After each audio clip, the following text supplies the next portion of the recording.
Good evening and welcome to Hungary Report, starting off Public Media and One's foreign language news hour. I'm Csenga Gabriela Ibolya with today's news from Hungary and the Carpathian Basin. Let's begin.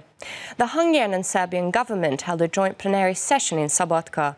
Viktor Orbán called it a joint Hungarian and Serbian success that they've managed to stop illegal migration coming from that direction with the border fence. The Prime Minister confirmed that Hungary is still advocating Serbia joining the European Union as soon as possible. Since the beginning of the migration crisis, Serbia and Hungary have been acting as partners to stop immigration. Hungary has built a fence on the southern border and sends a police contingent to Serbia every month. Hungarian police troops help Serbian police inspect trains, train stations and settlements. After talks with the Hungarian Prime Minister, the Serbian Prime Minister said on Monday that during the migrant crisis in 2015, Serbia was forced to make a decision because illegal immigrants came from an EU country and wanted to go further to another EU country as well. The EU expected Serbia to curb migration. However, our country is not a member of the European Union. Serbia has proven that it is possible to protect the borders, and we have provided all our EU partners with information about the migrants who arrived in Serbia. In return, we expect the European Union to negotiate not only with the member states, but with all the countries involved in the migration crisis as well, the Serbian Prime Minister said. The fact that a large number of migrants are not targeting Serbia and Hungary today is a common merit of the two countries. This is how Prime Minister Viktor Orbán appreciated Serbia and Hungary's cooperation in migration policy. It is not a coincidence that migrants avoid Serbia, as it is not worth going to Serbia if they cannot travel on to Hungary. And it is not worth coming to Hungary if they cannot enter the country because of the border fence. And it is not a coincidence that the Balkan route has changed. And this is good for Hungary, and it is also good for Serbia. So I consider this as a common success, the Hungarian PM said. Viktor Orbán added, it is a tough and determined, but not a heartless migration policy. Hungary is doing everything, even beyond its resources, to support the countries of origin by sending help to where the problem is, rather than importing trouble into Europe. Hungary doesn't want no-go zones, gang wars and increasing crime, as well as the threat of terror. This is what Péter Szijjártó said in his reaction to the Swedish Prime Minister, who in an interview has once again criticized the Hungarian government's migration policies. Stefan Löfven has once again raised the issue of taking away EU funds from member states that do not wish to take in illegal migrants. According to the governing parties, the pro-migration camp is now openly threatening those who oppose illegal migration. The way Hungary handles migration cannot continue. This is what the Swedish pro-migration Prime Minister said in an interview on Sunday to a local liberal paper. As the Swedish head of government put it, it's unacceptable that an EU member state which receives one of the largest amounts of EU funds does not take its responsibility in the issue of migration. Stefan Löfven would like to see Hungary receive less money in the next EU budgetary cycle, meaning from 2021 compared to previous 7 years. The Swedish Prime Minister is known to be a pro-migration politician who wants to force illegal migrants upon Hungary as well. This is how the Minister of Foreign Affairs and Trade reacted to the Stefan Löfven statements. Péter Szijjártó emphasized Hungary takes a real responsibility as the Hungarian border fences protect Europe's western and northern parts. He added that EU funds are not donations, but are given to Hungary as a part of EU agreements, as Hungary opened its markets to Western European companies joining the EU.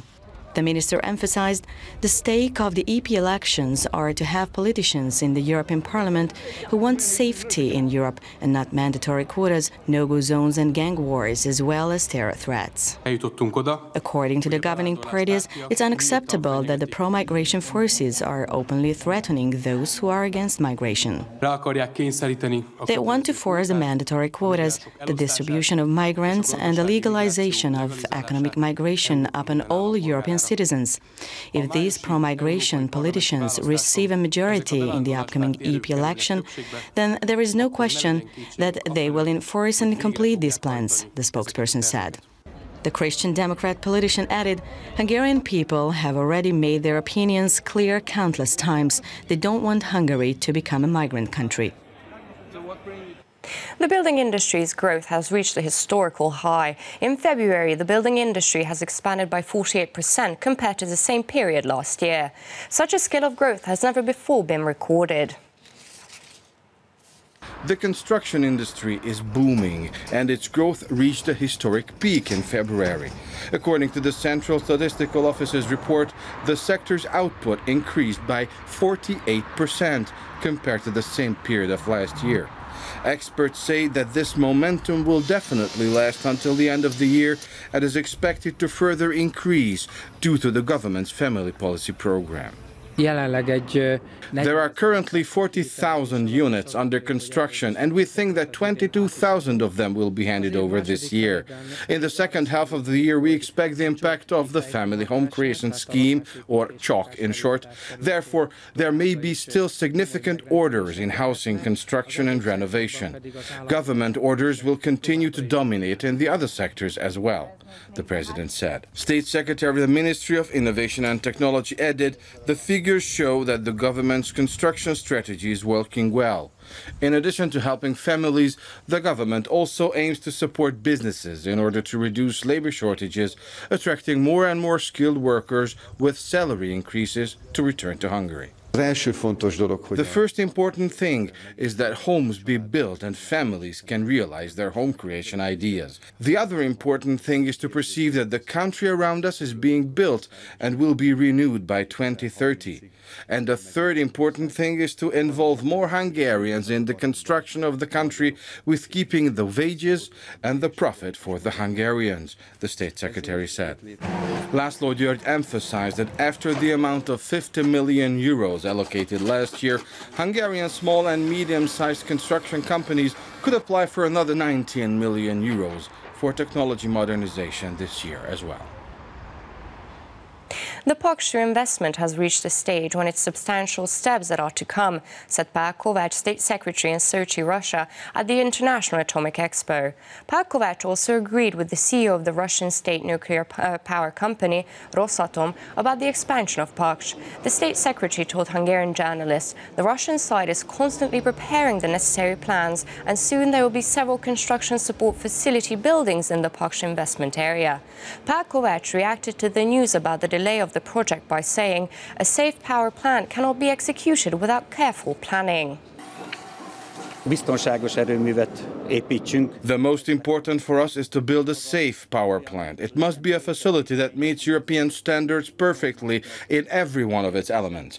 I think this is the primary goal, and thereafter the deadlines will be set according to the safe construction of the power plant. Next year, Giro d'Italia, one of the best-known and most prestigious cycling tours of the world, will start in Hungary. Starting from Budapest, the competition and the second and third stages will be held in Hungary, after which the field will move to Italy. Giro, the Tour de France, is followed by millions of people on television, so Hungary will once again host an international sport event that will help the development of tourism. Next year, one of the venues for the European Championships for football will also be in Budapest.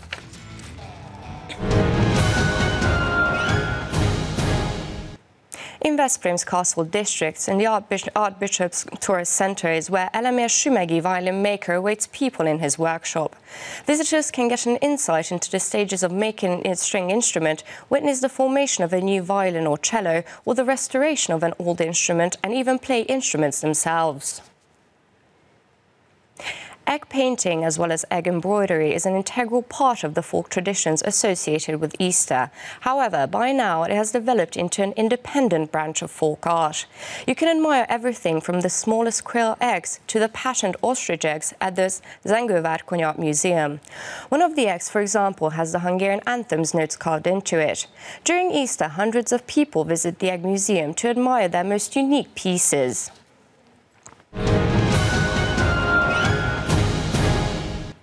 And that's all for now, but don't forget, you can catch Hungary Reports every night after 11 p.m. news and online as always.